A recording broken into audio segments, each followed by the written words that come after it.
Welcome back to the top secret, deep underground fish room, also known as my basement. Alright, so I wanted to make a video today to talk to you about, I got an email from a friend of mine. He said, Vinny, I read online that every 5 years you have to reseal your glass tanks. I said, what? He said, yeah, I read it online. It's got to be true. So I took a minute. I thought I'd explain it to him. So I'm going to try to give you my thoughts on this right here. Now, this tank here, it's a 55 gallon. I got this at a Petland discount. I don't even know if they're around anymore. It's going on at least 23 years now.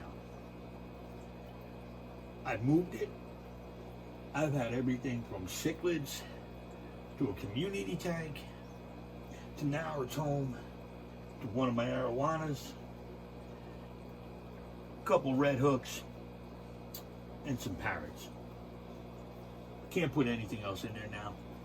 Arowana's a little too territorial. But back to what I'm trying to say. Glass tank like this, it's a couple ways to make it last a really long time. First way, might sound silly, but never drain the tank and let it sit. Never let it dry out. See all that silicone that goes around here? It's basically an oil-based product. So, just like the rubber on your car, or an old tire, anything that sits, it's exposed to air, it's exposed to oxygen. It's not going to rust, but it is going to dry out.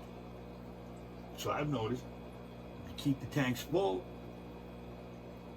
hopefully you're not going to have a problem. Now, you probably say, you can't really keep a tank full all the time, but then you probably just need to either reseal it or get a new tank. Another thing is, if you do have to drain it, and you do have to move it, don't put any undue stress on it. You know, like if you're going to store it in your garage, your neighbor's house, in a basement, store it like you would it, you set it up. If you can put it on a stand and keep it level, it's probably the best thing to do. Don't turn it on its side. Don't wedge it up into something and put stress on the seams. So wherever you put it, try to keep it bottom down, try to keep it leveled out. Now, this is glass. It's also plexiglass tanks. Now, the glass, you can always keep the glass unless you break it. Reseal it, some silicone. Always use 100% silicone. If you see the mold-free one, stay away from it. It's not good for your fish. I like the GE 100% clear silicone. Just be prepared for an awful smell and let it dry. Whatever it says the cure time is, double it. Let it dry. You're putting a lot of pressure on this glass. You don't want it to blow open and have a seal leak all over, because 55 gallons is a lot of water in a room. And this isn't even a really big tank. Now, plastic tank, the problem with those are they're susceptible to temperature. If you're going to store it in your garage, you're going to store it somewhere where it's going to get really, really cold, that plastic's going to, you're going to have a problem with it. It might crack. It's just going to weaken the integrity of the plastic. Same thing if you put it in a lot of heat. Plastic moves in the heat, especially like if you're in Arizona where it gets hot as Hades out there, 100 and something degrees, you got it sitting in the garage. It's not the best idea. So you don't want to go too cold and you don't want to go too hot with an acrylic tank. Now, I'm going to do a video on acrylic, how to glue acrylic, how to cut acrylic, sand it, even heat bend it. I'll show you the difference, how to polish it, how to keep it clean. It's part of what I do as a living. I'm a sign guy in my real job, so I deal with all kinds of plexiglass, inch thick to millimeters. I'll do another video on that. But back to what I'm saying. All right, let me take a moment here before I continue, do me a favor.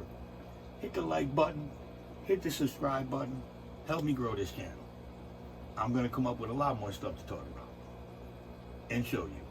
But back to what I'm saying. Another problem with a glass tank is a lot of people use the razor scrapers or the magnetic scraper with the blade on it. I use them myself. Just try not to hit that silicone when you're doing that. You want to keep it to seal how it is. You don't want to be messing around with that. So do all your main areas with your blade, and then just go in with a brush and do where the silicone is. You'd be surprised how long you can get out of a tank. Especially a tank like this. It's not too big. I mean, 300 gallons, 400 gallons, that's a lot of water. That's a lot of pressure. So you might want to check that a little more often. But a tank like this, a small tank, just make sure you keep it, even if you just keep the silicone moist, don't let it dry out. That's when you're going to have a problem. It's going to start curling up, and you're going to have a failure. And you're going to have a flood. And nobody but Noah wanted the flood. So try to avoid that at all costs.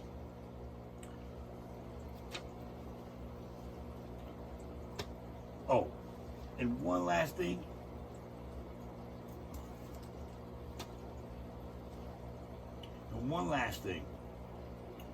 You want to make sure your tank's always level.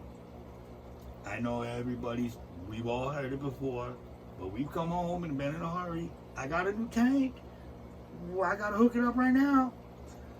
It's a little out of level. That's not good. If you want your tank to last 20 years, make sure it's level. Now, especially with a tank like this. Now, rimless tank, you're going to see if it's off. You'll be like, that doesn't look good. These tanks with the rims, the center brace, you know, you can't really see where the water is. So if it's off by a half an inch, you're not going to notice. No one's going to notice. Except for the seams, the extra pressure. They're going to notice. And you don't want them to notice, okay? So like I said, keep it level. Don't let it dry out, okay? When you store it, make sure you store it in a proper way, especially if you have a stand. I see people store their tanks. The stand's over there, and the tank's over here. I don't get it. Just put it on there. And if you're going on a Craigslist or a Facebook marketplace, and you're buying a glass tank, unless it looks brand new, unless this was a guy who just got into the hobby and then punched out early, said, I'm out of here, Maverick. I can't do this fish thing. That's where I got my other 55 from. The guy probably had to run it for 3 months. But if you're buying an older tank, especially a bigger tank, I'll have to do a video on resealing tanks. You're going to need some clamps too. Don't try to do it without clamps, because that's not going to work either. But we'll get to that as the videos roll on. Thank you for watching once again. Hit that like button. Hit that subscribe button. Let's grow this channel. Leave a comment down below. Tell me what you want to see. Tell me what you want to hear. Send me a message. We'll talk together. All right? So I'll see you next time. I'm out.